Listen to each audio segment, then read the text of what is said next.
जय हिंद दोस्तों, आप सभी का स्वागत है आपके अपने यूट्यूब चैनल नौकरी तक पे। आशा आप अच्छे होंगे, स्वस्थ होंगे और जहाँ भी होंगे खुश होंगे। फिलहाल आपको हम ये बता दें कि आप सभी फॉर्म के इंतज़ार में होंगे।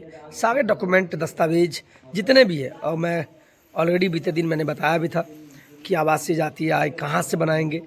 1 साल अगर पुराना है तो नया बनवा लीजिए, अगर 1 साल पुराना नहीं है तो वो भी चलेगा, TRE 2 वाला भी चलेगा। तो इसी बीच हम बात करने वाले हैं, चूँकि आप सभी को नौकरी चाहिए और बिल्कुल वाजिब सी बात है। बेरोज़गारी का आलम ये है कि सही से वैकेंसी भी नहीं आती है, और बिहार में वैकेंसी आ रही है तो सीटों को नहीं भरा जाता है। और इस बार ये TRE 3 का जो फॉर्म भर है, आपको मैं बता दूं, सप्लीमेंट्री रिजल्ट इसका नहीं आएगा। नोटिफिकेशन में साफ लिख दिया गया है। और दूसरी बात, 3 अटैम्प्ट का जो मामला है कि 3 अटैम्प्ट मिलेगा, ये बहुत गमगीन मामला हो गया। मैं सरकार से मांग करता हूँ कि इस चीज़ को ध्यान दे, संज्ञान में ले। और सबसे बड़ी बात हम ये कहना चाहेंगे कि 3 मौका नहीं, कम से कम 6 से 7 मौका दिया जाए, जैसे BPSC देता है, UPSC देता है। फिलहाल इस पे शिक्षा विभाग, बिहार सरकार तय करेगा। इसी बीच एक न्यूज़ है आपके स्क्रीन पे, वो देखिएगा। इस न्यूज़ में क्या बताया गया है ना, इस न्यूज़ में आपको बताया गया है कि जो 2 बार शामिल हो चुके हैं, है ना, वे सोच समझ कर आवेदन करें।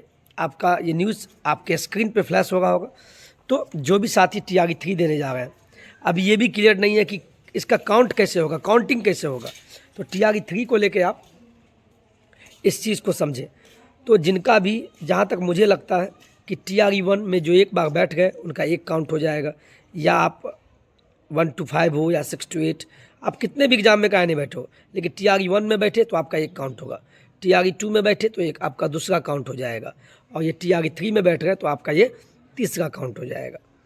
लेकिन बीएड के साथ ही जो 1 to 5 के साथ साथ 9वीं 10वीं दिए थे, लेकिन 1 to 5 का रिजल्ट नहीं आया, लेकिन 9वीं 10वीं का तो रिजल्ट आया होगा आपका। मान लीजिए फेल हो गए, तब भी आपका 1 काउंट हो जाएगा। हाँ, जो साथी उस समय में STT पेपर 1 या पेपर 2 नहीं पास थे, मात्र 1 to 5 का TRE 1 में दिए थे बीएड के आधार पे, तो हो सकता है उसका काउंट नहीं होगा। जब रिजल्ट ही नहीं आया तो काउंट क्यों होगा, है ना। तो देखिए क्या निकल के आता है। और दूसरी बात, सीटेट का रिजल्ट आपको जल्द 17 या 18 फरवरी तक आपको देखने को मिलेगा, और 25 फरवरी फॉर्म भरने का लास्ट डेट है। अगर फॉर्म भरने के लास्ट डेट से पहले आ गया तो सीटेट जनवरी वाले एलिजिबल हो जाएंगे। दूसरी बात बता दें, आपको हम फिर बोलेंगे कि आप लोग पढ़ाई में लग जाइए, इधर उधर की बातों में मत रहिएगा। समय बहुत कम है, कोर्स मत खरीदिएगा। आपको जो भी, मैं नहीं, आप समझदार भी हैं तो आप इसको पढ़ाई कीजिए। किरण पब्लिकेशन का जो भी बुक है, ज़्यादा बुक नहीं है, जिस क्लास के लिए करना है उसका मात्र 2 बुक है। एक गाइड हो गया, एक प्रैक्टिस सेट हो गया। तो प्रैक्टिस सेट भी आपको शाम में लॉन्च हो जाएगा, शाम में वो वीडियो आएगा। फिलहाल आप गाइड को पढ़िए, अच्छे से पढ़िए, एक को पढ़िए लेकिन 10 बार पढ़िए, है ना। तो सीटेट जनवरी वाले साथी पॉजिटिव रहिए, आपका चांस है कि आपको बहाली में मौका मिल जाएगा। STT 2022 वाले पे संशय है, और सरकार से फिर मांग करते हैं उनको मौका दिया जाए। और पॉजिटिव रहिए, देखिए क्या होता है। स्माइल करते रहिए, बिल्कुल टेंशन मत लीजिएगा। टेंशन तो होगा क्या पढ़े क्या नहीं पढ़े, उस यूट्यूब पे क्या चल रहा, बिल्कुल नहीं। आप TRE 1 और TRE 2 में पूछे हुए प्रश्न को बना लीजिए, उसके व्याख्या को देख लीजिए, पास हो जाएंगे, बिल्कुल पास होंगे। अपने आप पे विश्वास रखिए। जय हिंद।